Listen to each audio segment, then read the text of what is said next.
First of all అందరికీ teachers day శుభాకాంక్షలు అండి.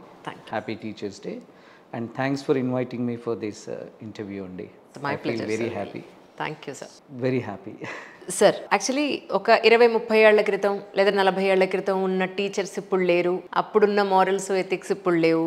ఒకనొకప్పుడు బతకలేక బడిపంతులు అనేవాళ్ళు, ఇప్పుడు అలాంటి టీచర్స్ దొరకట్లేదు అని ఇప్పుడు బాధపడుతున్నాం. దీన్ని ఎలా చూస్తారు మీరు? లేదండి, నేను I don't agree with this. So ఇప్పటికి కూడా చాలామంది మంచి టీచర్స్ ఉన్నారు.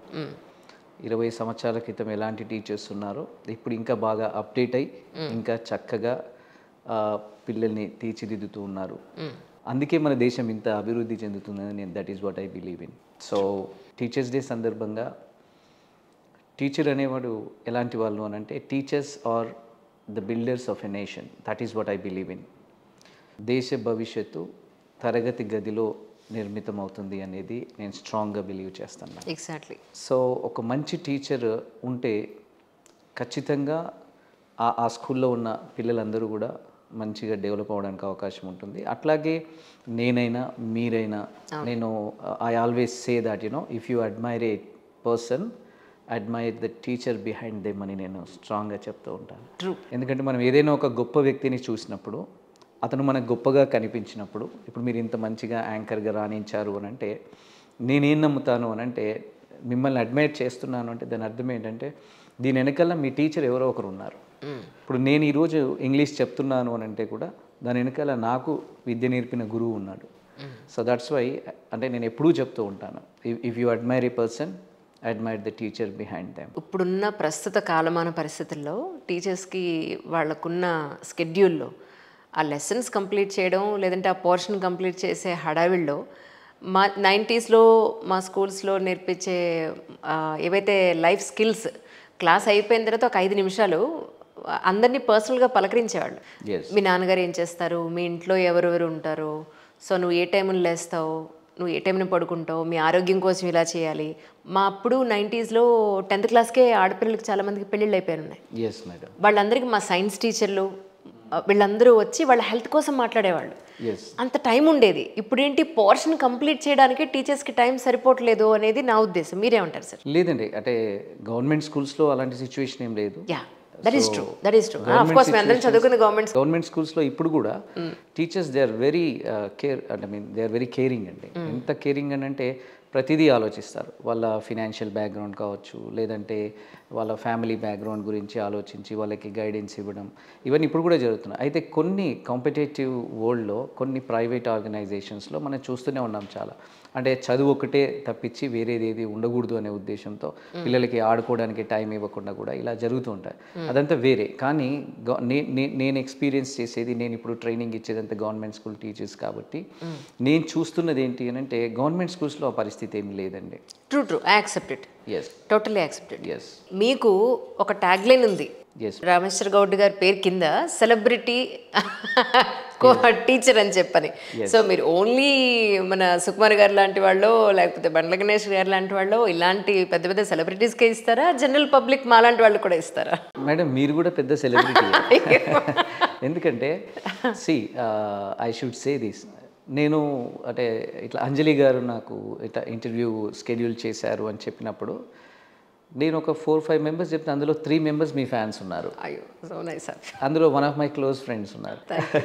సో అంటే మీరు అడిగిన క్వశ్చన్కి, సో నేను యాక్చువల్గా సెలబ్రిటీస్కి చాలామంది ట్రైనింగ్ ఇచ్చాను మేడం. అయితే సెలబ్రిటీస్కి ట్రైనింగ్ ఇవ్వకముందు నేను తార్నాకలో ఇన్స్టిట్యూట్ ఎస్టాబ్లిష్ చేశాను. Institute name will to can institute of English అండి. దీంట్లో ఎవరికి మేము ట్రైనింగ్ ఇస్తాం అంటే 16 years నుంచి we have been in this field. So 16 years నుంచి మేము హౌస్ వైఫ్స్కి అంటే స్టూడెంట్స్కి, అలాగే జాబ్ ఆస్పిరెంట్స్కి, వర్కింగ్ ప్రొఫెషనల్స్కి, అలాగే నేను ఇప్పటివరకు కూడా గవర్నమెంట్ అండ్ ప్రైవేట్ ఆర్గనైజేషన్స్ కూడా ట్రైనర్గా పనిచేస్తూ ఉన్నాను. సో అంటే వీళ్ళందరికీ ట్రైనింగ్ ఇస్తూనే సో అంటే ఈ రామేశ్వర్ కూడా బాగా ట్రైనింగ్ ఇస్తున్నారు అని తెలిసి కొంతమంది సెలబ్రిటీస్ మమ్మల్ని అప్రోచ్ అయినప్పుడు మేము వాళ్ళకు కూడా ట్రైనింగ్ ఇచ్చాం. సో కాబట్టి చాలామంది సెలబ్రిటీస్ కావచ్చు, పొలిటికల్గా చాలామంది క్యాబినెట్ ర్యాంక్ ఉన్న మినిస్టర్స్ కూడా నేను ట్రైనర్గా ఉన్నాను. సో అందరికీ ట్రైనింగ్ ఇస్తాను. అంటే ఎవరికైతే నీడ్ ఉందో అంటే వాళ్ళందరికీ we train them madam. Sir నాదొక చిన్న డౌట్ ఉంది ఇక్కడ. ఏంటంటే ఫ్రమ్ ద బిగినింగ్ నుంచి తెలుగు మీడియంలో చదువుకున్న వాళ్ళు నిజంగానే స్టార్టింగ్ నుంచి ఇంగ్లీష్ మీడియంలో చదువుకున్న వాళ్ళతో సమానంగా మాట్లాడగలుగుతారా? ఇంకా బాగా మాట్లాడతారు. Is it? ఎస్. ఎందుకు అంటే మన మెథడాలజీ, నేను చెప్పే స్టైల్ ఆఫ్ అంటే మెథడాలజీ ఏంటి అంటే, నేను 10 years రీసెర్చ్ చేసి ఈ మెథడాలజీ ఇంట్రడ్యూస్ చేశాను మేడం. అంటే ఏదైనా ఒక ఫారిన్ లాంగ్వేజ్ రావాలి అని అంటే ఫస్ట్ మన మదర్ టంగ్ బాగా వచ్చి ఉండాలి. కరెక్ట్. అసలు మనకి తెలుగు వస్తే ఇంగ్లీష్ వస్తుంది. మనకి తెలుగు వస్తేనే ఇంకా వేరే భాష ఏదైనా ఫారిన్ లాంగ్వేజ్ నేర్చుకోవడానికి అవకాశం ఉంటుంది. అయితే ఈ ఇంగ్లీష్ మీడియంస్ ఎలా ఉంటాయంటే, ఇప్పుడు నేను చిన్నప్పుడు ఇంగ్లీష్ మీడియం చదివాను, రూరల్ ఏరియాస్లో ఇంగ్లీష్ మీడియం చదివాను.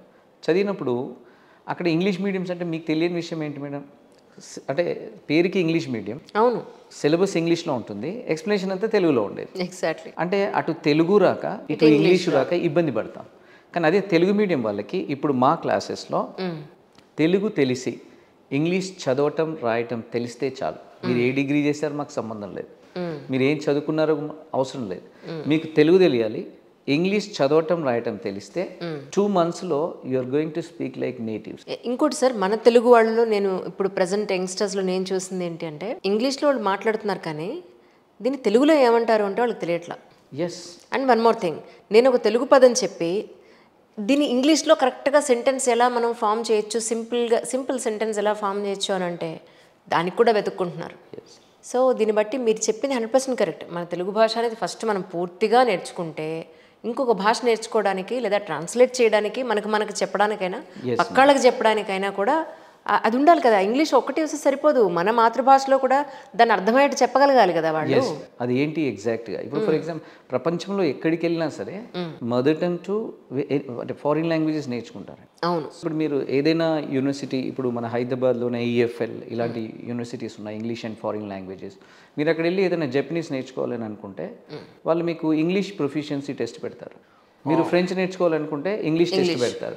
ఈ టెస్ట్ పాస్ అయితే మీకు అడ్మిషన్ ఇస్తారు. మనకు డౌట్ వస్తుంది, అరే నేను జపనీస్ నేర్చుకోవాలనుకుంటున్నాను, వీళ్ళేంటి ఇంగ్లీష్ టెస్ట్ పెడుతున్నారంటే అప్పుడు వాళ్ళని మనం క్వశ్చన్ కనుక చేస్తే వాళ్ళు చెప్తారు, బాబు నీకు టీచర్కి 100% తెలిసిన లాంగ్వేజ్ ఒకటి ఉండాలి కదా, ఎందుకంటే మన మాతృభాష వాళ్ళకి తెలియదు కాబట్టి ఆ లాంగ్వేజ్ని బేస్ చేసుకునే వేరే అంటే ఫారిన్ లాంగ్వేజెస్ నేర్చుకుంటా. ఈ ఇంగ్లీష్కి వచ్చేసరికి ఒక చిన్న మిత్ అన్నట్టు చిన్నప్పటి నుంచి ఏంటి అంటే మాట్లాడుతుంటే ఇంగ్లీష్ వస్తుంది, మాట్లాడుతుంటే ఇంగ్లీష్ రాదండి. మాట్లాడుతుంటే ఇంగ్లీష్ ఫ్లూయెన్సీ పెరుగుతుంది. దానికి ముందేం తెలియాలంటే మీరు అన్నారు కదా, ఇప్పుడు ఏమన్నారు, తెలుగులో నాకు ఒక ఐడియా వచ్చింది లేదా ఒక సెంటెన్స్ వచ్చింది నా మైండ్లో, దాన్ని ఇంగ్లీష్లో చెప్పడం రావాలి. ఇంగ్లీష్లో చెప్పడం వచ్చిన తర్వాత 10 మందిలో మాట్లాడలేరు అందరూ. అప్పుడు ఏం చేయాలి అంటే మనం ఒక లెవెల్ వరకు మనం వెళ్ళిన తర్వాత మనకి ఇంగ్లీష్లో ప్రతి సెంటెన్స్ చెప్పడం వస్తే దాన్ని మాట్లాడుతూ ఉంటే తెలుగులాగా ఫ్లూయెన్సీ డెవలప్ అవుతుంది. ఇది తెలుసుకోకుండా అందరూ ఏమంటారు అంటే మాట్లాడుతుంటే వచ్చేస్తుంది. ఎట్లా వస్తుందండి? ఇప్పుడు ఐ డిడ్ నాట్ వెంట్ అంటాను, మీరు ఐ డిడ్ నాట్ వెంట్ అంటారు, ఇద్దరు ఐ డిడ్ నాట్ వెంట్ అంటారు. మనం మాట్లాడుతూ ఉంటే ఈ ఐ డిడ్ నాట్ వెంట్ కాస్త ఐ డిడ్ నాట్ గో అవుతుందా? కాదు కదా, తప్పే వస్తుంది. సో కాబట్టి ఏంటంటే ఫస్ట్ మనకి సెంటెన్స్ మేకింగ్ అనేది తెలియాలి మేడం. సో మన మెథడాలజీ ద్వారా ఏంటంటే ఒక 1 monthలో మీ మైండ్లో వచ్చిన ప్రతి సెంటెన్స్ని ఇంగ్లీష్లో చెప్పగలుగుతారు. ఇంగ్లీష్ వాళ్ళు ఏ విధంగా అయితే సెంటెన్స్ మేకింగ్ చేస్తున్నారో అలా చెప్పగలుగుతారు.